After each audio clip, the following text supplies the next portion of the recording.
Well, as it pertains to the Bible, I mean, I can say this as even a former pastor of a church for 14 years. There were huge seasons of my life that I didn't read. Unless I was teaching something on Sunday, I was not reading the Bible. Yeah. And there was a reason for that. I would get into it. I would get mad. Yeah. And I didn't know what to do with my questions or my anger, because I felt like I needed, as a Christian, to have all the answers and to be able to defend this thing. And so I would put it down all the time. And, you know, the Bible Project done a few things. One, it's helped me recognize that it is a big, messy book. It is a unified story that does lead to Jesus. There is unification from Genesis all the way to Revelation. You don't read it the same. There's poetry in there. There's history. There's metaphor. There's, you know, and so things that were, and you have to understand context. I think that's the biggest thing that's helped me the most, is that the Bible Project brings so much understanding around context. This was a letter written to a certain individual or group of people at this specific time in history, right, that they did not expect was going to be read by billions of people around the world 2,000 years later. He wasn't writing that letter, in my opinion, with that intent, going, Tim and Mike are going to be reading this letter that I wrote to the Ephesians at this specific time for this reason.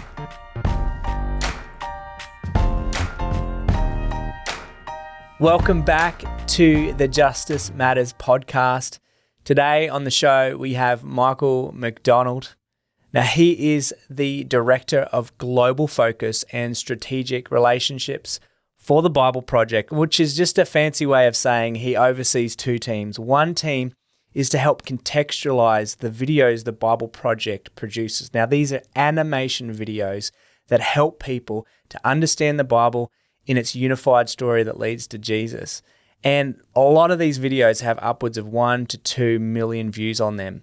So he oversees a team that takes these videos and contextualizes them to countries all around the world. I think they now have 27 studios contextualizing, translating these videos into these various countries and languages. It's pretty amazing.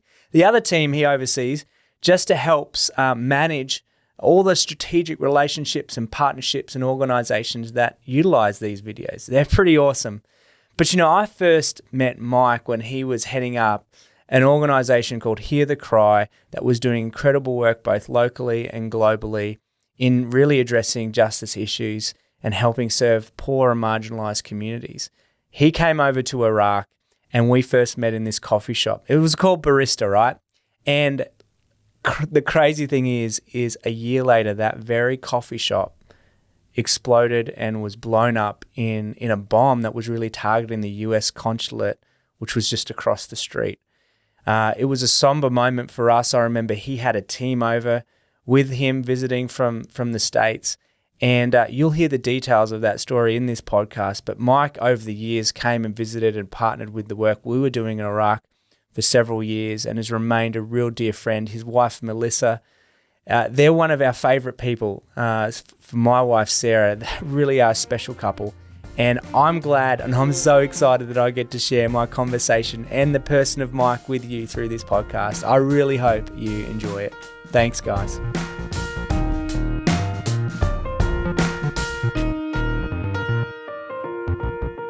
Michael McDonald, buddy, friend, how are you doing? Welcome to the Justice Matters podcast. Good, Tim. Oh man, it's an honor to be here. Thanks so much for having me. Yeah, man. We rode through a few little technical difficulties then, but we finally got it going. Your setup on your side is amazing and impressive, probably because you have to do this quite a bit, right?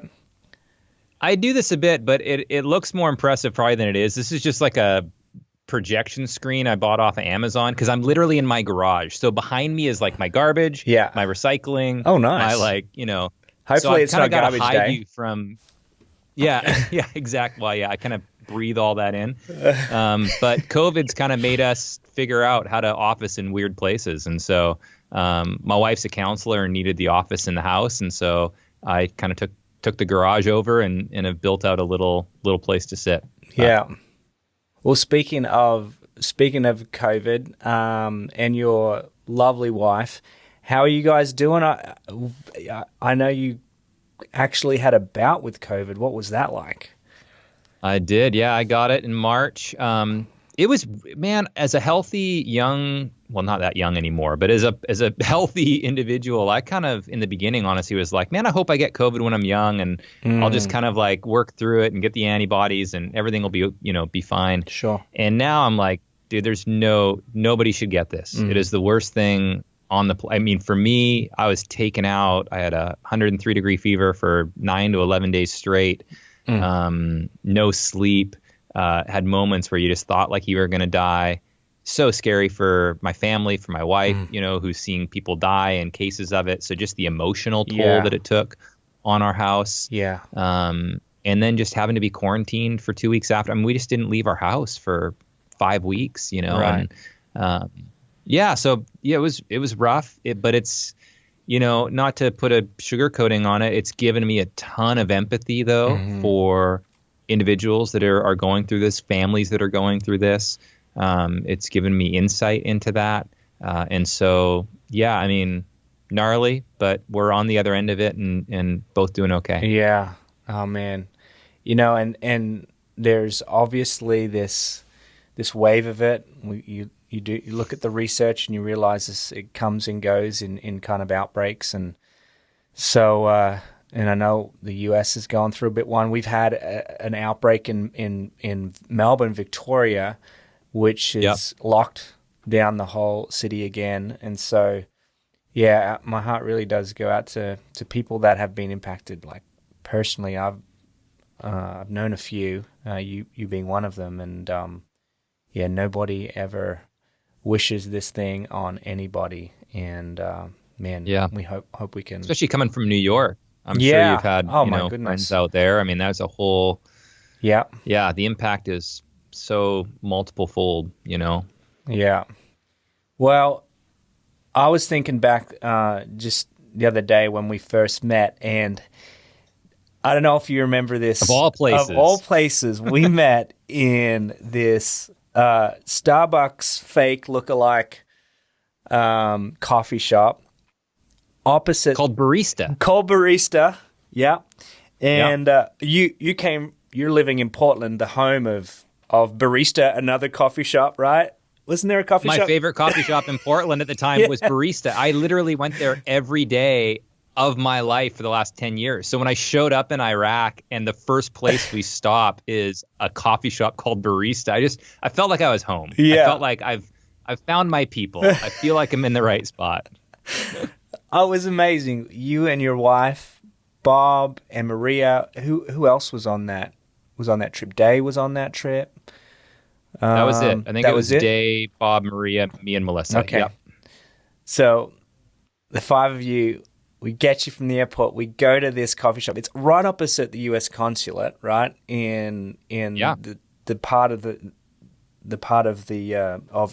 our bill, which is supposed to be the safest. It's where the consulates are, and a lot of the non-profit NGOs and oil companies have all their headquarters. Now, we live 2 hours away in the middle of right next to the Iranian border there, but we take you there first thinking you'll have this great experience, and it was great. We sat on the couches and just finally our first time to meet and chat.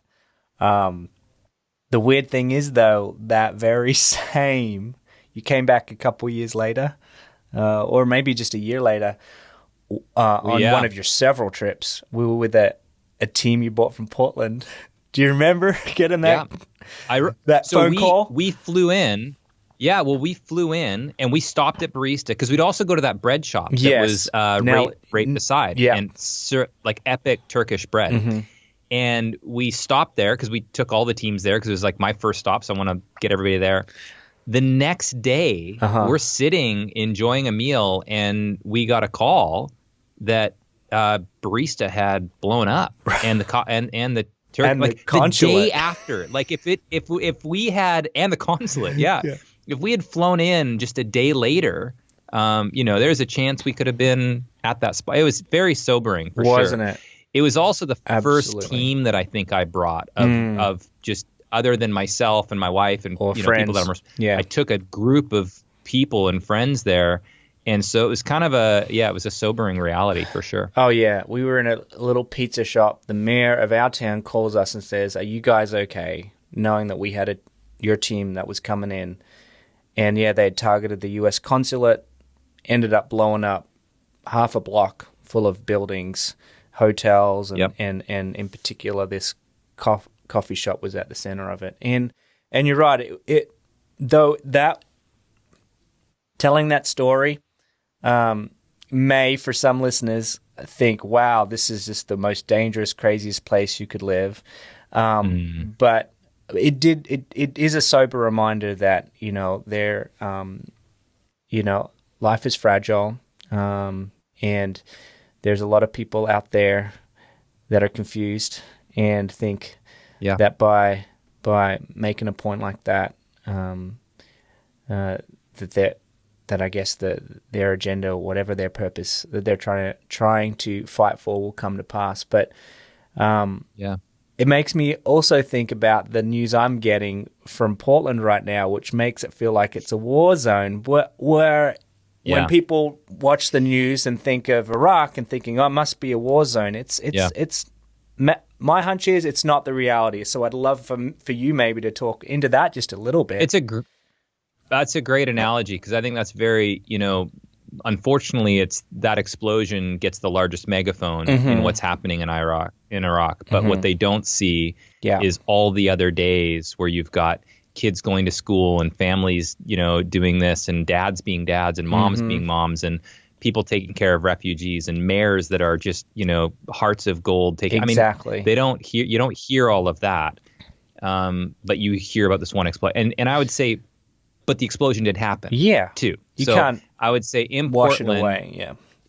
It's very similar. The stuff you're seeing on the news is happening. There are people that are peacefully protesting, and they're getting tear gassed in the evening, and they're getting rubber bullets fired at them. And I've got friends that have been down there during these times and witnessed it and been a part of it. And so what you are seeing is accurate.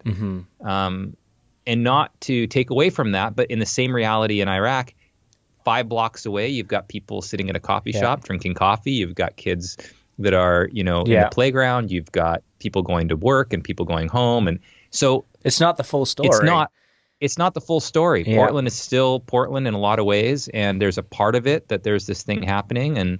And unfortunately, the largest megaphone is given to the things that's going to be the biggest story, which is some of the violence or some of the fires or what have you. But there are amazing peaceful protests happening in Portland all day, every day for the last 60 days. Yeah. And those aren't necessarily being talked about. It's really this unique hour between 10:30 and 2 a.m. where kind of it gets a little crazy on a 5-block radius down in downtown Portland, and Portland is so much more than that. And I'm thankful for the people that are down there, and talking about justice and talking about the things that matter. I'm really thankful for that. And I'm also, my heart breaks for Portland, where, this is becoming our story to people outside of Portland. And man, it's just not, it's an amazing city with amazing people that care a lot about, justice and care a lot about equality and equity and all of that, and restitution. And so, I loved, that visit we got to have. Sarah and I were able to sneak away one of our trips back to the States while we were living in Iraq. We got to come back, and we left our kids with Sarah's parents, and we got to come to Portland for a couple of days, see the incredible work that you're doing there, but also experience this amazing city. I loved going to the coffee shops, getting myself a pair of Keens. You took me to the Nike headquarters. You take the campus. You got to see the whole headquarters. Yeah. We met some great people there. Obviously, you can't go to Portland and not go to Powell's bookstore and pick up a couple of books. You even had us stay in this such trendy, cool little hotel. Felt like I was in a army barracks, but it was like hip, cool army barracks. Oh, we had you stay at the Ace. Yeah. The Ace my Hotel. gosh. Yeah. So much That's fun. where all the rock stars come in to stay when they're there. So you were living large. Man, felt like a rock star. You treated us like one. And it's kind of like the case anytime you brought a team, whether it was a team from a collective group of churches and other extended friends that you have that came over, or whether it was when you bring Don Miller and Miles Adcock, other like really good friends of yours whom I've just been so thankful to know. There's been you always brought so much generosity and kindness to us and thoughtfulness, and Sarah and I, and as a family, will always remember it was always a favorite, the teams that came and the folks that visit when you guys came, and we really appreciate that, and I appreciate that about you as well, Mike.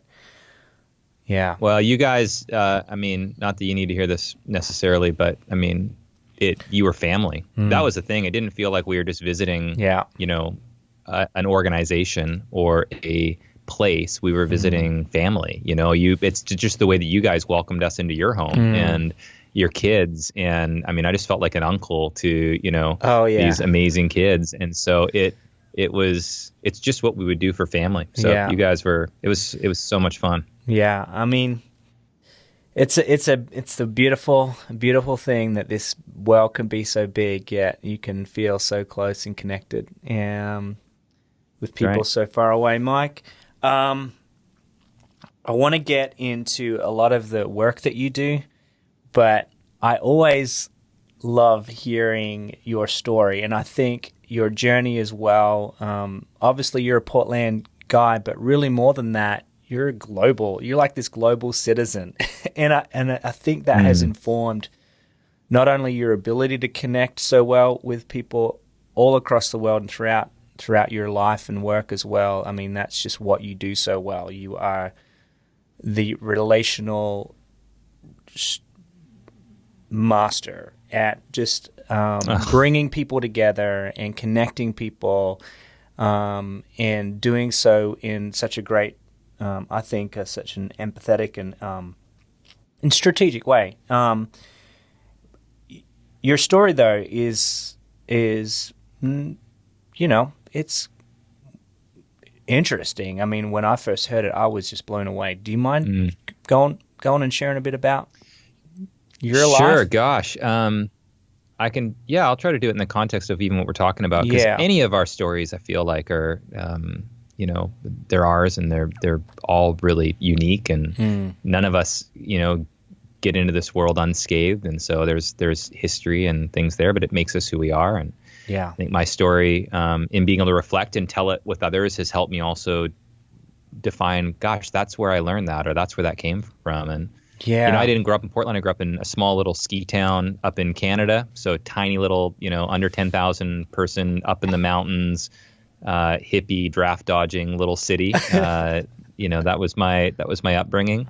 I grew up in a faith paradigm of Baha'i, which is from Iran in the 1850s, and a lot of persecuted Iranians had moved into Canada to escape persecution, and which is kind of the community that I grew up in. So I grew up in a very multicultural community. Just, when we would celebrate together every 19 days at our feast, it was half, Persian, and it would be, in different languages, and obviously different foods. And that was just growing up. So that was just normal. Part of that was just normal. That was Tuesday, that was just that kind of life.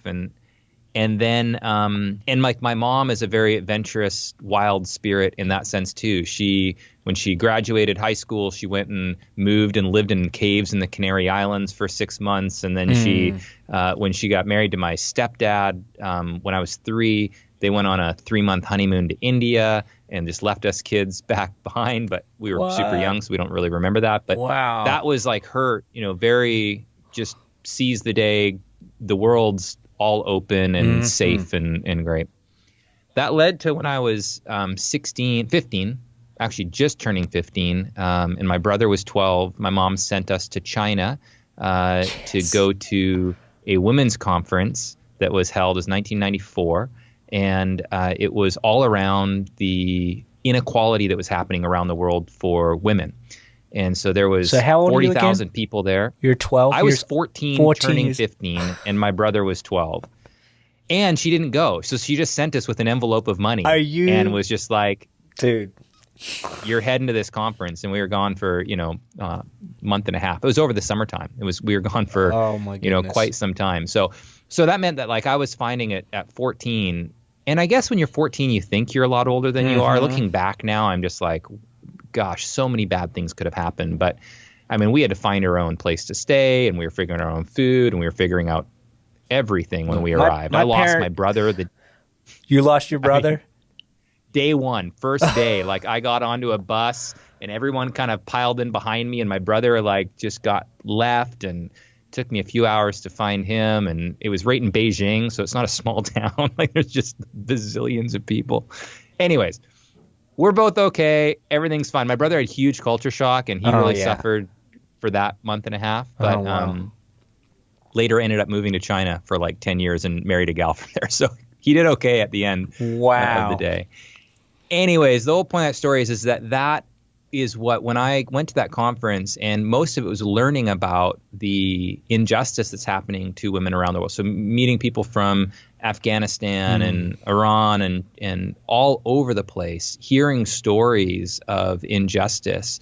I think that's what birthed in me this, not just desire, but this like ingrained heartbeat of what does it look like to bring justice into the world? And justice meaning for me is less the like the judge legal system and much more, what does righteousness, what does goodness, what does equality, what does like in my own language now in kind of a Jesus-centered type way, which is just the faith paradigm that I happen to be a part of.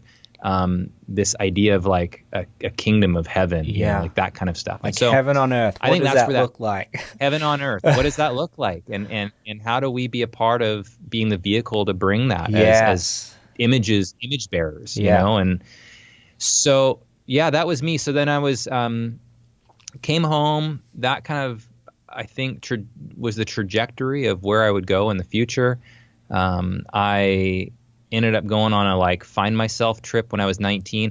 I had to get out of Dodge. I had a gnarly childhood. I had goods and bads. I'm actually starting to see the good for the first time actually, but for a long time I could look back and go, I had a very abusive stepfather, sexually abusive to a bunch of the kids in the home. Mom was very sick at the time.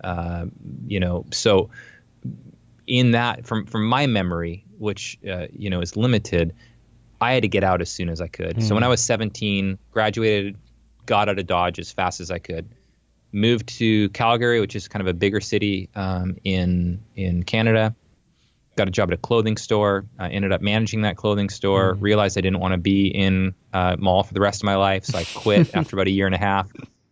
Went to Turkey on a find myself kind of like, what am I doing with my life? That's where I met a person that kind of started teaching me about the ways of Jesus. That was my first engagement with that. I then came home, ended up wanted to go to school, so I got a job at a restaurant because I thought it was a good way to make money. Found my very first like father figure mentor in my life, which is this guy Lane, who to this day is my biggest mentor in my life. And that was 20 years ago. He gave me a restaurant when I was 20 years old to run, and then I just kept kind of moving it. So I opened up restaurants across the country, moved down to Portland, Oregon, actually, to bring the company that we were a part of in Canada down to the States. That's what had me move down here. And I was bouncing between Seattle and Portland quite a bit in the beginning. That was in 2004.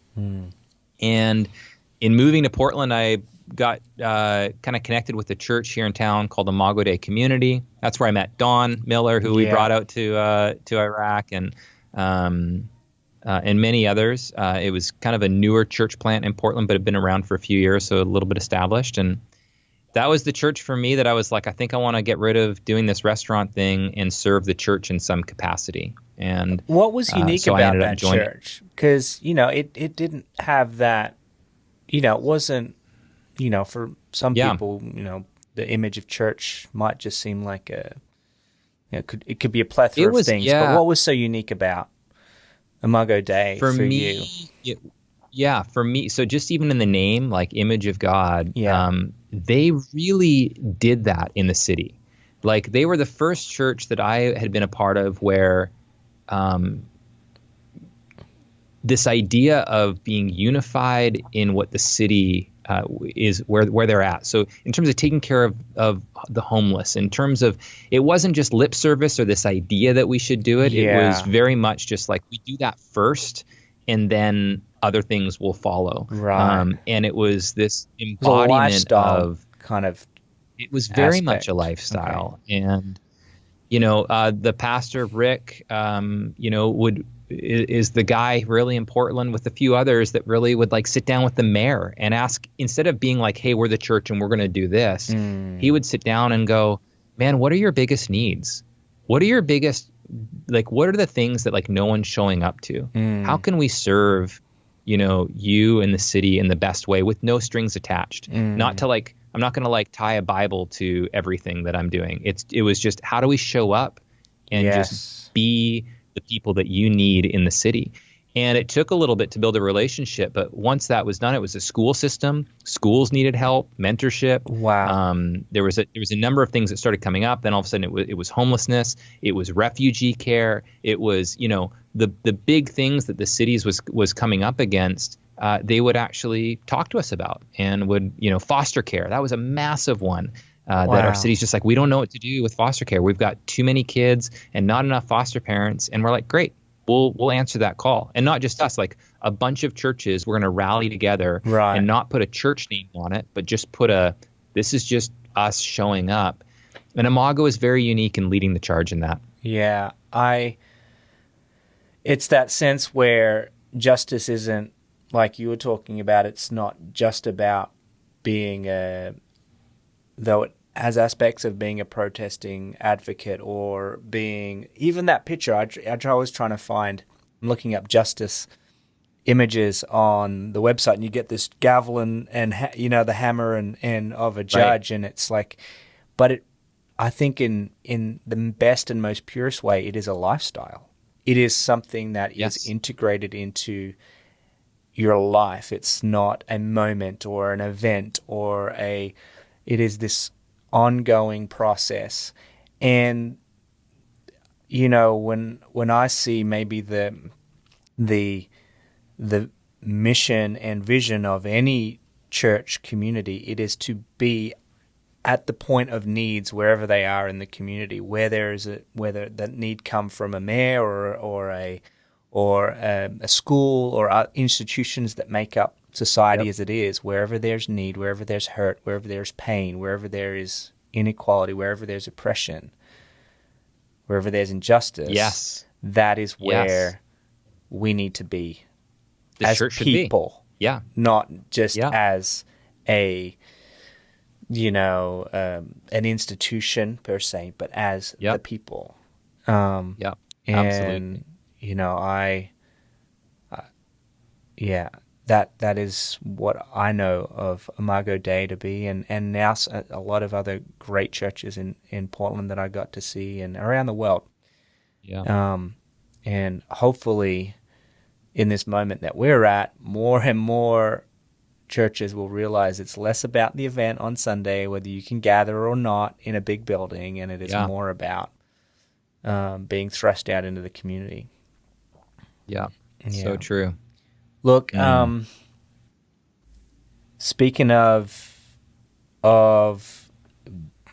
that kind of work, you then became part of creating, founding, and forming a justice arm of a collective group of churches known as Hear the Cry. And that was in that role that you had. That was when I first met you. Can you talk a little bit about what Hear the Cry is, and in particular, especially as it relates to me personally and my work with refugees, a bit about that great work that you started to serving the refugees in your community.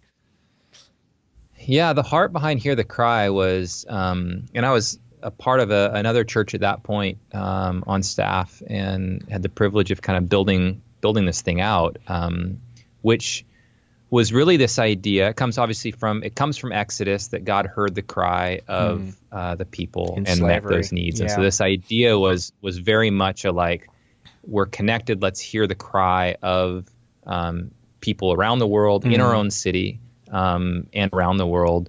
And can we be a vehicle for God to show up in those ways? And, what started just with our church did grow into many other churches that joined along, because we really wanted to, it wasn't a label. We didn't want to put a label on it. We didn't want to have, when we'd visit Iraq, if we're going to help build a school, it wasn't about us getting our name on the school. It wasn't about any of that. So we could actually gather so many different types of churches. Yeah. Protestant, Catholic, whatever, to be a part of this, where it's just like, guys, can we show up, guys and gals, can we show up and really be kind of the wind behind people as opposed to leading this thing? And so that was the heart.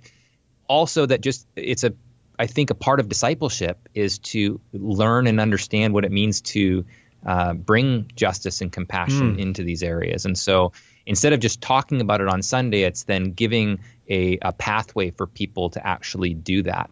And we did it in our own city and then also globally. So whatever we did globally, we would do locally. If we're going to care for orphans globally, then we're going to care for orphans locally. So we would do orphan care on a global standpoint, but then we do foster care in our own city. And that way, if people went on some sort of trip that was 2 weeks long to Zimbabwe, you don't come home and be like, that was amazing, I'm going to have to go to Zimbabwe next year in order to kind of live that out.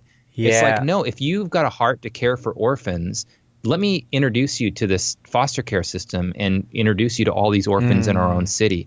And what would it look like to become foster parents or respite care or caring for those that are in the DHS and doing all of that. That was the same with anti-sex trafficking work that we were doing. If we did work globally, we were doing that work locally. So we always had ministries or groups of folks that were doing that on both ends.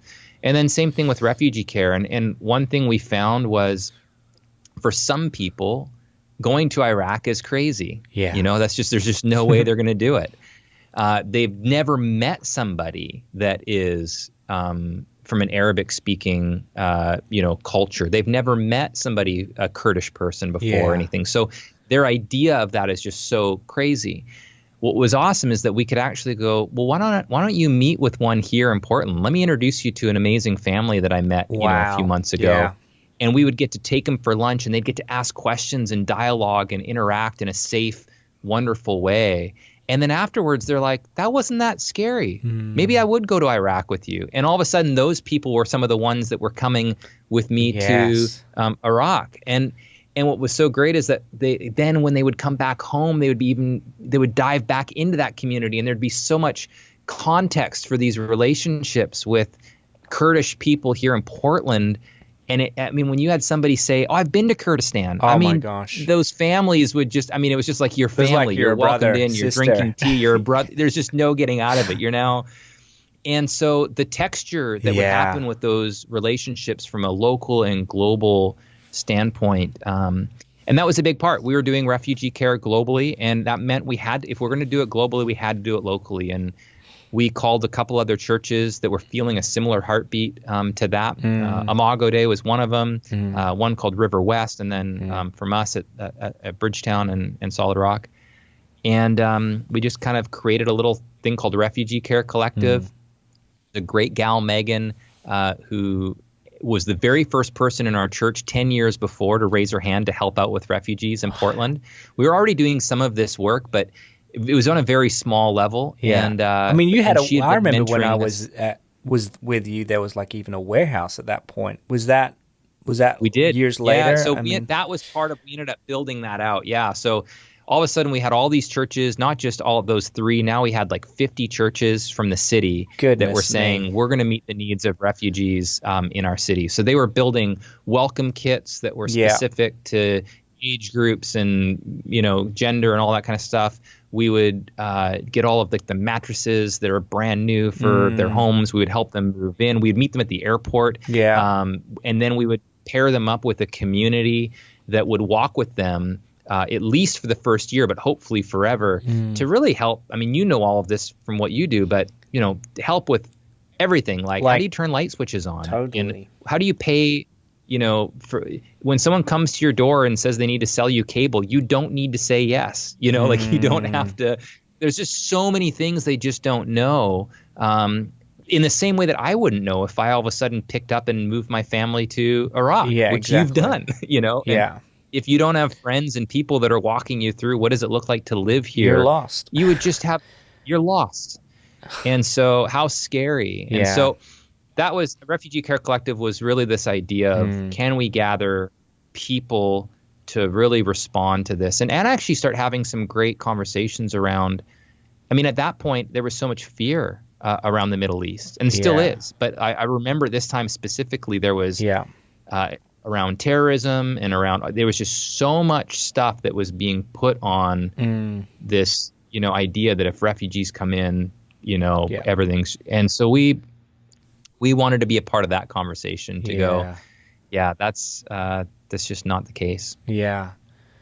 No, I mean, and it as is most the case when you actually do step out of your comfort zone and go to places that, that it's different. It's that you grow, you change, you are impacted. I don't think anybody that ever came and visited us while we were living in Iraq, or even now in the work that we do helping refugees that have newly settled here in Australia, whoever goes and spends time with them will go away richer, absolutely blown away and loved on. and it's just beautiful to see that that beautiful exchange, that mutual benefit, that mutual connection that reaching out to others does, Yeah, I remember there's a few folks, but I remember one was ex-military who served in Iraq, and his only, understanding of Iraq was on that end. And, to get to have some conversation with him and invite him to come and then have him interact in an entirely different way and getting to see, these people that in his mind were just all enemies, to then go, oh my gosh, these are fathers, these are brothers, these are uncles, these are like men that care about their families, these are women that, it used to see him transform over the course of that time. Wow. And, or people that were very against immigration from a refugee standpoint. Like, I've got one dear friend who would just be like, nobody should be allowed in. Yeah. And I brought him to Iraq. I convinced him to come, and from him to get to see, the camps that you were, the homes that you were building and the care, and it just changed him entirely, where he's not the same, So yeah, I agree. Yeah. Speaking of friends that you bring, I mean, you're creative yourself, and there were always some incredibly creative people that came. Your buddy Zach, and I still am blown away by his photography. But mate, thank you so much for me being able to use it. If you're able to jump onto the Justice Matters website, you'll see some amazing black and white photography that is on there, and that is actually your work, Mike. And not only am I so grateful that I get to use it, and it kind of is very personal for me because these are pictures of family members that are like friends for me, and so it's very, very special. But I'm thinking of a couple other guys, Ian. Filmmaker Ian, but yeah, can you? I'd love for you to talk a bit about that element of your life too, and really how that enables you to express even and tell stories and talk. I think that's a powerful part of the whole, building bridges and making connections with people. Something you do so well. Yeah.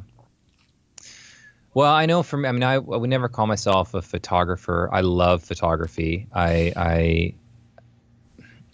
But I would say that I love it from, I'm a relationship first kind of guy. I don't think I could be a professional photographer where I'm just out on the street or I'm in places where I'm not going to build a connection or relationship, where I'm just taking photos. That would be difficult for me. I think where I, love to be a part of that is when I know that these are my friends. These are people that I care about. These are people that I'm engaged with. I know them. I know their names. I'm sitting with them, and that for me helps me feel not just comfortable, but feels like there's not this weird exchange of like I'm taking a photo to get something from them, but more that I'm taking a photo to capture a moment that I hope is going to be mutually beneficial and loved on and so on. And so, all my time in Iraq, that felt like family, and it was. I feel like I've got a family album of photos that I get to look back and just remember these moments with these kids and the games, and it was just always so life-giving. And then I do think that it's an incredible medium still to this day to capture a story that has the potential to change things. I think of photos that have changed my life. I remember a photo was taken by a guy that actually, a South African, but it was this photo, and people are going to remember it, but it was of this kid that was starving at a camp in Africa. I believe it was in the Congo, but anyways, I remember there was a vulture that was, it looked like it was close to the kid. And it was this whole, anyways, big story. You can look it up. But I remember that photo when I was a kid, seeing it going like, that's changing the way that I'm thinking about starvation happening all over the world. It's changing the way that I think about the way that I give and generosity. So there's just, I just feel like photos have the opportunity to change people's, views and minds. And so I've always been intrigued by that aspect. There's one photo from Iraq that for me is personal because my dad left when I was 3. I had an abusive stepdad. So the father-son relationship is just so important to me because I just didn't have it.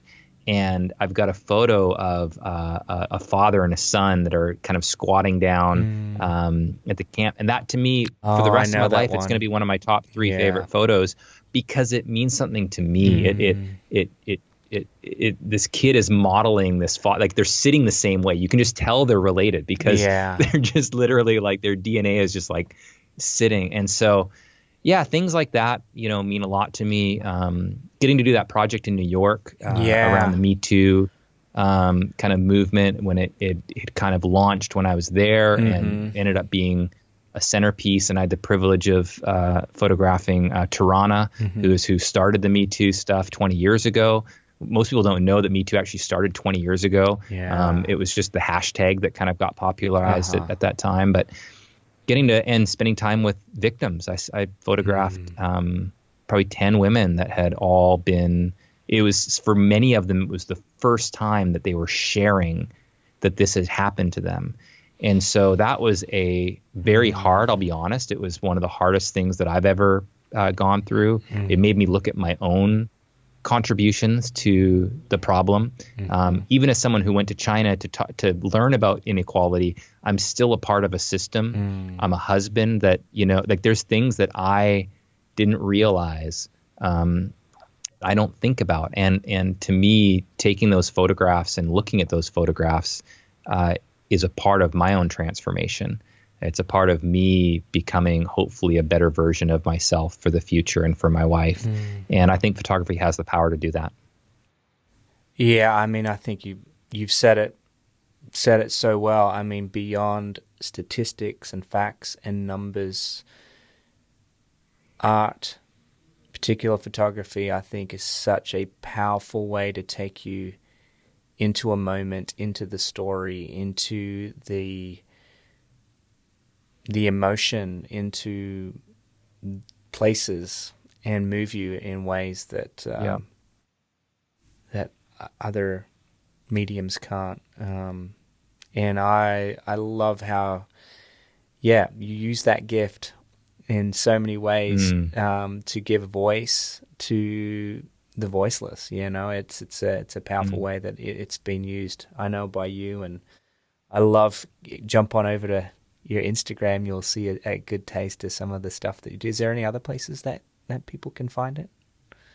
We could throw it in the show notes later on. It's on some websites. Yeah, I can share. I think I've got Michael Dean. I don't even know. I've got a website somewhere that I haven't updated, but yeah. Well, as you can tell, it's not my main thing. Yeah, because you're busy right now, and fortunately, I see it using a lot of all elements of who you are, the creative side, that is Michael McDonald, but also the connection, relational and global person that you are, and the justice, person that you are. You're now have kind of in some ways gone full circle in a relational way, in working with some old mates of yours, best friends of yours, at the Bible Project. So a lot of people might not really know the Bible Project, though, as I share with people here, and it's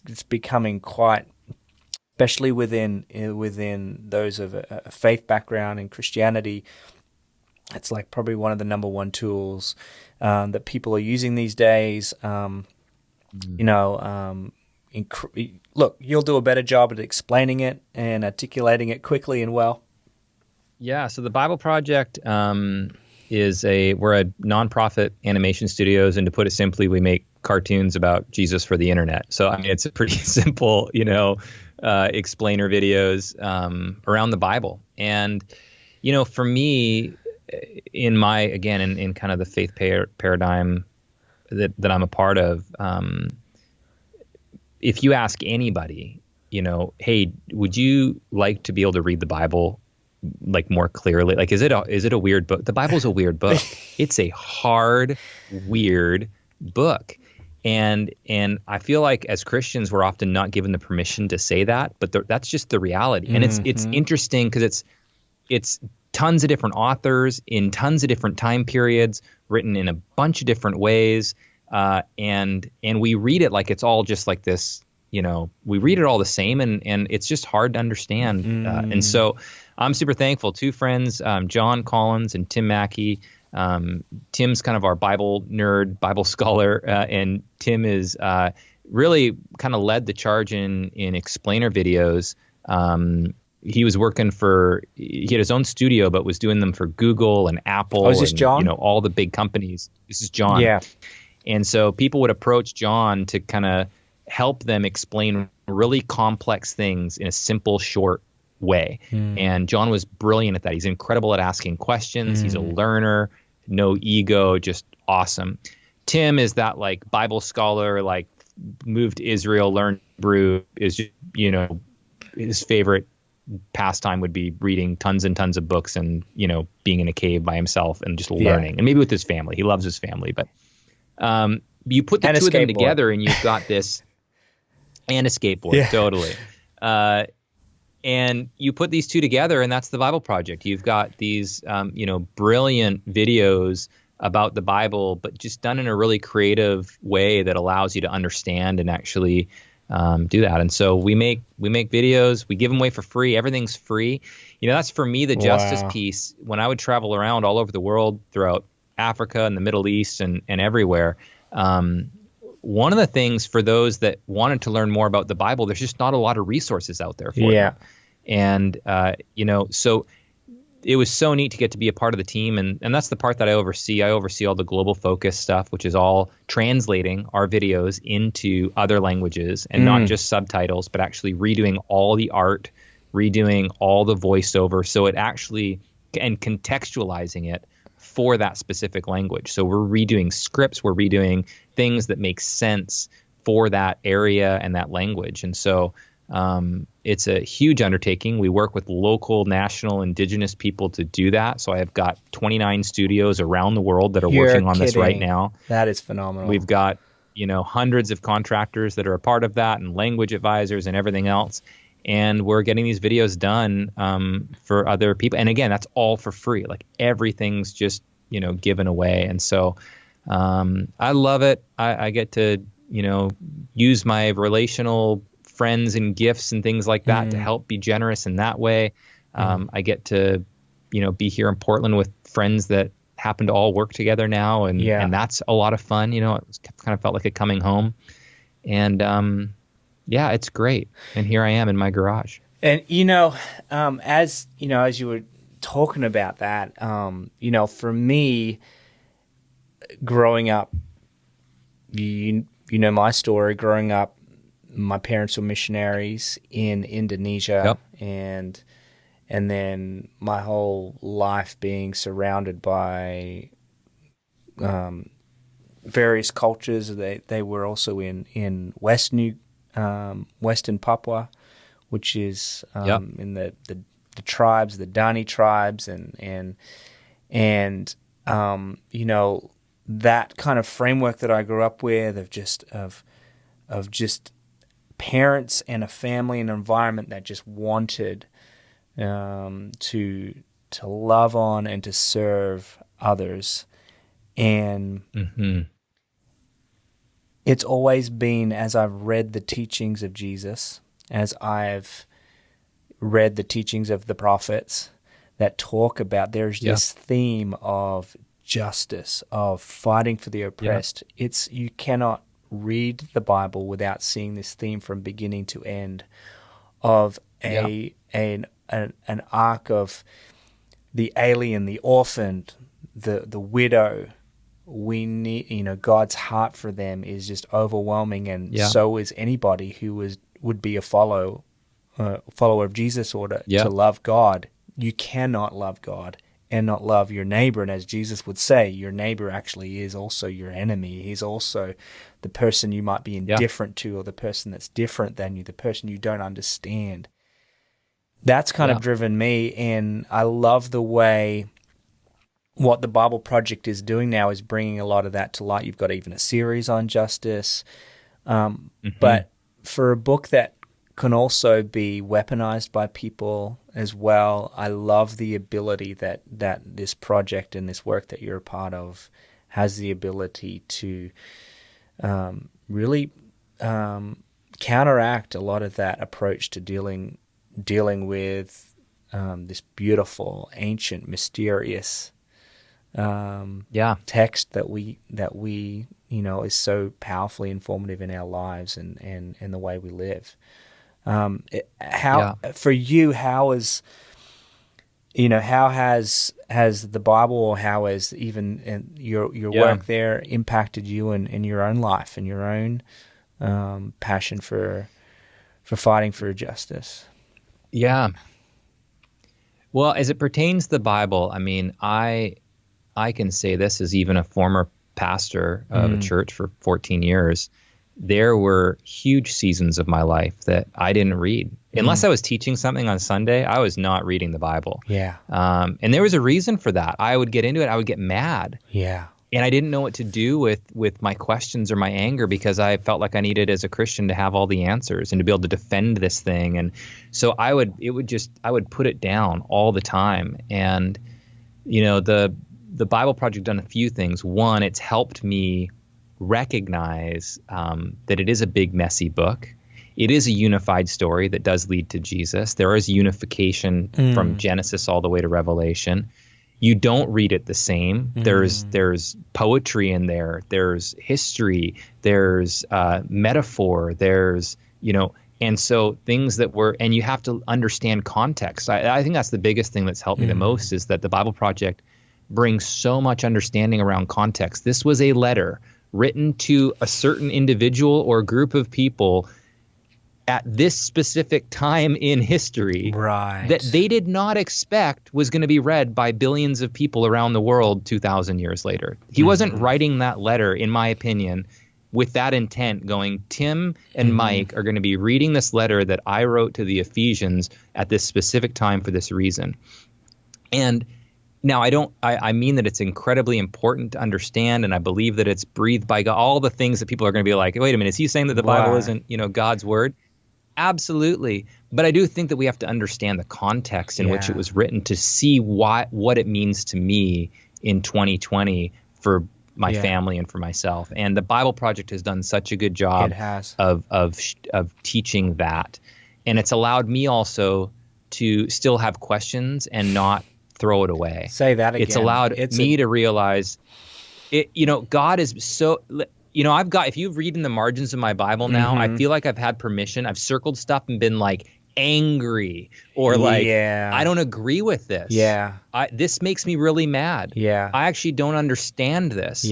And I don't know if I'm going to understand it until I meet face to face with Jesus and go, God, I don't get it. Like, you said this, I really felt this, and I can't reconcile the two. But I'm okay now living in that tension, and it doesn't make me not a believer in Jesus to not understand or to not have. And I think you just got to give yourself permission to have questions, and that doesn't make you any less a Christian or a follower or whatever in any faith parent. Like, have questions. I'm going to have them for the rest of my life. What is it though that makes us feel like, if we do question, or if we do, that makes us suddenly have to feel like we have to justify that we are a Christian, or justify that we love God? There's something, it's almost like the Bible almost needs to be rescued from itself. Really. I think it's something we've instilled into it. It's a cultural thing that somehow, either we've given a select few the authority to interpret and then share what it means, and we just have to kind of sit into that. Or we've been taught that if we have questions, people judge us for not being, faithful, or not being, spiritual, or whatever it is. And we care a lot about what people think about us. I mean, if you took that equation out, if you said it didn't matter what anybody thought, I actually think that you'd give yourself more permission to ask questions.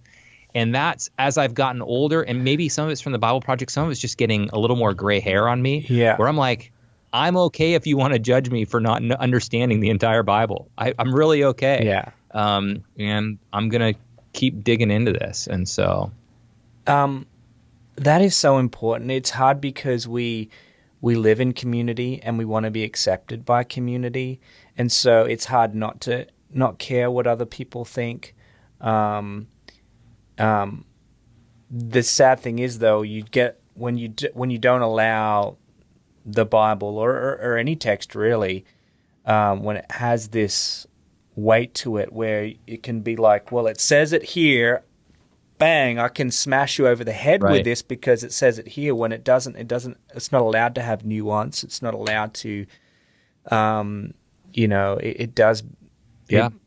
It can do a lot of damage, and I love that there seems to be a new wave, a new ability to be able to wrestle with this ancient, beautiful, mysterious, diverse text, and I think it's coming to life. I know these videos and the resources that are out there have been so powerful for me in bringing it to life in ways that it never has. The fact that they're like legitimately like Pixar, Disney quality cartoon kind of like, it's like watching Into the Spider-Verse, but in like with these amazing kind of, it's phenomenal. The artists you got to check it out. Yeah.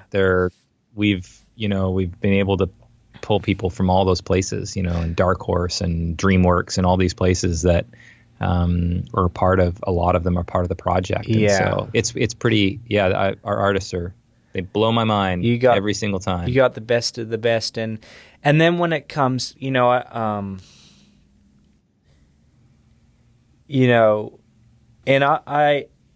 I'm not saying this to flatter you or in any way, but the ability, as I was talking about, people want to belong and people don't want to feel like, what are they going to think about me?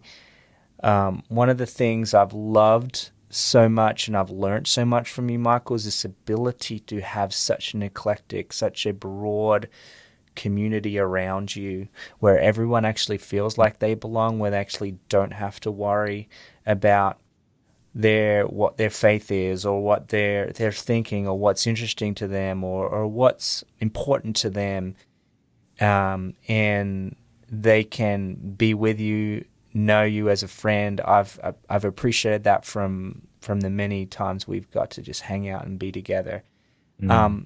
And I think that's an important part of justice. The tagline for this show is creating, fighting for a world where everyone belongs. And because I feel like, it's been this sense of belonging, hence the name You Belong, as a really kind of and almost like a message to somebody. It's not, hey, you're welcome. It's not, you belong. I want you to hear that. I want you to know that. It's something that I think is so critical and crucial to seeing justice, seeing equality, seeing the oppressed, seeing those that are hurting feel loved and valued, and I think creating that world. Now, what for you? Can you talk into that a little bit? I mean, what is it that makes you that way, Mike? Like, what's made Mike that everybody that knows you knows that they are safe and they're loved just the way they are? I mean, honestly, I think it's the people that I've surrounded myself with. I mean, it's people like my wife, Melissa, who is one of the most empathic people you'll ever meet, and she just loves everybody so well. I've learned so much from her. Bob, guys like Bob that can be who you've had on this podcast, but that just embody that. I've just learned, I feel like, and it not just from reading something, but actually going out and seeing it and being a part of it. I think there is something too around what we were talking about earlier around not like being kind to yourself and allowing yourself to have questions. Yeah.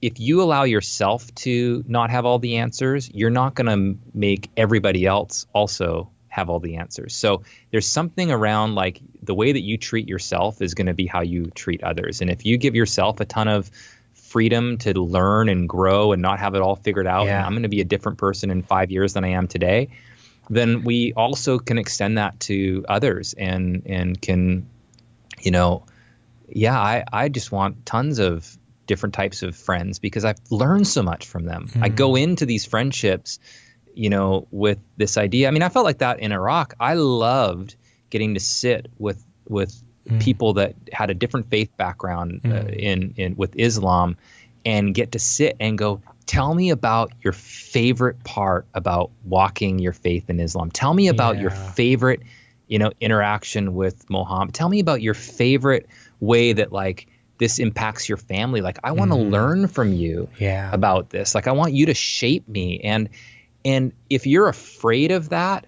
then you're not going to you're only going to surround yourself with people that are like you. Yeah. And so somehow releasing that and going, I don't have to be afraid of the differences. I actually want to be intrigued by them and be a lifelong learner. And it's amazing. Some of the people that are probably the least likely are some of the ones that have impacted me the most. Lane, the guy that I brought up earlier, who's my number one mentor in my life, is not a Christian.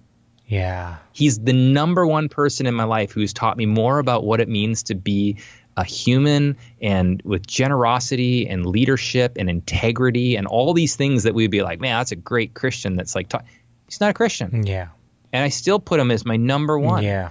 And so I think there's something about, because it's just a label at the end of the day, really, sometimes, isn't it? It is. We've just put a label. Well, you're not this, you're this. And as helpful as labels can be, to know that this is a glass of water and not methylated spirits, let's say. Sure. They don't do much for relationships, and really giving like yourself permission to learn from people that are different from you. Yeah.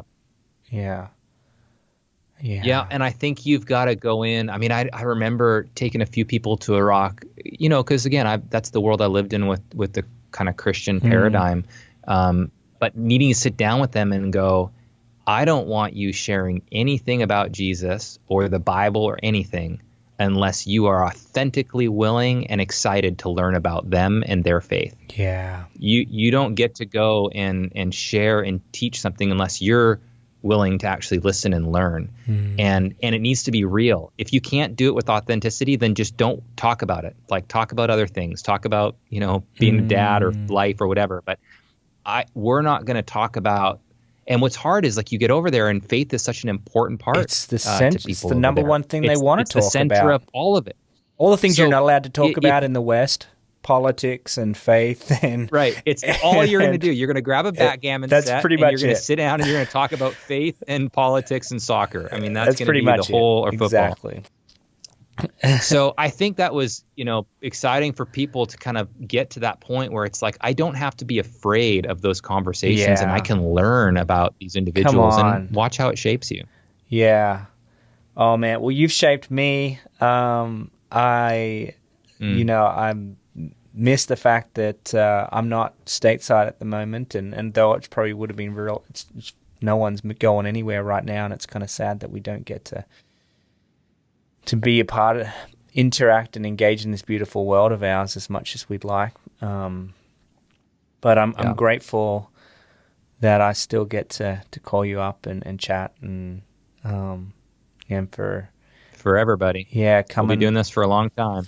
Coming on this podcast, as we wrap things up, man, there's so many places I feel like I could go and just wrestle some good stuff out that could, I think, be really helpful. What I loved, just as you shared there, was this permission to not care what others think about you is going to be sticking with me for a while, and I think that's important, because when you do become free to just be yourself with other people, then you'll know pretty quickly who are the people worth surrounding yourself with. If people are saying, "No, you have to be like this in order for me to accept you," then you'll be caught in the trap. Of just living up to other people's expectations. And knowing the why. I mean, so take this podcast, for example. If the reason you were doing this podcast was to get a bunch of people to listen, and you're going on every day and you're looking at the numbers, how many people have listened, how many people, we got 100 more. If that stopped and you stopped getting more listeners, it would potentially drive whether or not you're going to do this or not. Whereas if your why was because, listen, I've got some people I want to talk with. It's about the conversation. Yeah. It's about what I'm going to learn in this conversation. It's about, what my friends and family that I know are listening are going to get to learn and eavesdrop into this conversation. Yes. It doesn't matter if 1 million people listen or 10 people listen, because the root of it is in this constant stretching and learning and growing between, the two of us. So when you know the why, it's going to sustain you in, doing these things. But when the why gets, I think about this with the Bob Project all the time. We've got millions of people every day that are tuning in and watching it. If we all of a sudden get driven by how many people are watching it versus the content that we're creating and the reason why we're creating it, we're going to drift. We'll get off. We'll start making hot topic videos just for the sake of doing it to try to get more views. And you just got to remember the why. And so when it comes to being a human, what does it look like to really love God and love others really well and remember the why? And I think that can shape and change. Yeah, and when it comes to wanting to do justice, when it comes to wanting to fight for other people, if it's just about being, making a big scene and drawing attention to yourself in what you're doing, if it's about you and your platform you're building, then goodness, how could that be so as far away from the actual purpose of what justice is, which is elevating and the others and those that the oppressed, those that don't have the opportunity, that don't have the voice. That's right. And that's a good reminder, Mike. Man, dude, thank you so much. Thank you. I love it. Please, I know Melissa's probably in the other room. Just give her a big hug when you see her. And from Sarah too, she's constantly getting little messages from her, and it's tough. We've kind of done a few we're still trying to find our feet here in Australia, and Sure. but Melissa's been one of those people constants checking in on her, and you're so right, where she cares so deep, and appreciate you guys, appreciate you, Mike. Looking forward to our next chat. Thanks so much. Now, lastly, what's on the horizon for you as we wrap things up? What's anything new happening, anything exciting other than kind of renovating your garage and... Yeah. Yeah. I mean, no, we're trying to, we walked a half marathon. So we're trying to get out and get access, or get active and do that, which has been super fun. And then just embracing the time that we're in and making sure that we don't lose ourselves in the midst of that. And so checking in with each other often and really kind of doing those, are we doing okay? And what do we need to change in order not to, be in this place? And so, I think taking care of yourself, being healthy, that's what we're working on right now. This is a unique time. When do you I get to have lunches with Melissa every single day. When does that happen in the last 14 years? That's never the case. And I don't commute, so I get breakfast with her too. And I'm home for dinner at the exact, because I'm here. Man. It's just so. And for someone that was in another country pretty much every other month or week, 40% really, of the time. Yeah. That must be a change for you guys. It's weird because I don't think I haven't worked at home maybe 2 days this whole time. That's how differently we have been impacted. Obviously, it's affected so many other people in so many different ways, and I'm thankful that I have a job to go to. But man, what a gift you have right now to focus on what is most important, the relationships that matter most. That's awesome, Mike. Well, thanks for contributing you and who you are to this podcast, this little project I got going. Thanks for becoming one of the first patrons to support the show. That meant a lot to me. But thanks, Mike. I love you heaps, and I learned a lot today, and I know people will today too. Appreciate you. Likewise. Thanks, brother. Love you, man.